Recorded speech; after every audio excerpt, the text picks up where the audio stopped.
झकास हम अपना क्लास में लइका करेलो समार बैठे खाती पास में बाबू बानी सबसे झकास हम अपना क्लास में लइका करेलो समार बैठे खाती पास में सभे करेला बड़ाई हम केने केने जाई केहू कहे अमर पाली केहू लूलिया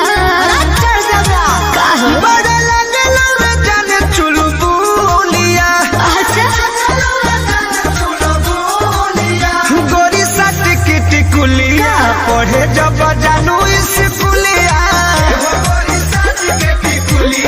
पढ़े जब जानू स्कूलिया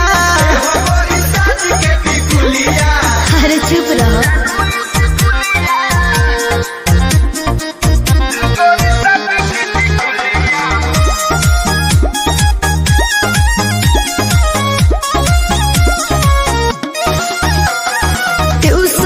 लही कन के बा हमारा बतावे के घड़ी में सभे देखेला समय हमारा जाए आवे के ये हमरा सब बुझाते है बाबू तो का पूछता ए धन ओठ पर लगा के उठल लिया तो चले लू हिरनी वाला चलिया ऐसा न बका चिझना हवे जान तू ममोलिया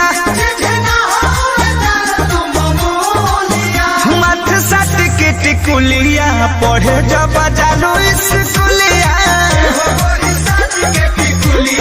पढ़े जब जानू स्कूलिया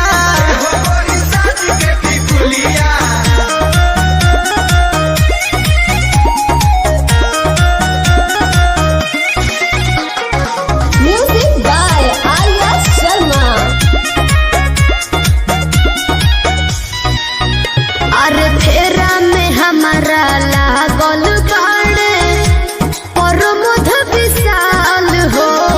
सोनू सुधा कर डेरा पर पूछस हाल चाल हो पप्पू पिंटू लागल बड़े बाबू तो का करी बाए कही के निकल जालू हंस के जीवी रह जाला भीतर तरस के हमसे मजा ले ले सखी तोहर जूलिया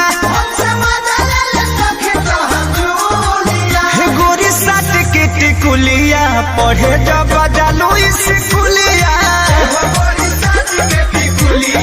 पढ़े जब जानू